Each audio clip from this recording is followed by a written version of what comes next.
Сәлем достар, бүгінгі видеода мини-обзор көктемдік коллекцияға.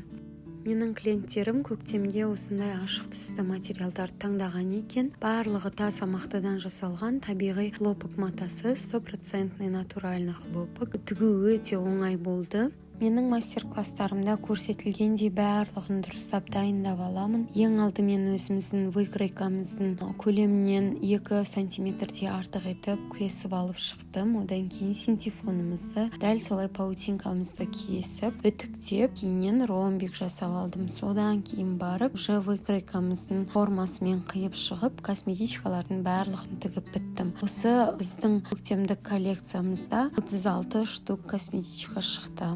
Барлық размерден 3 штуктан тігіп шықтым.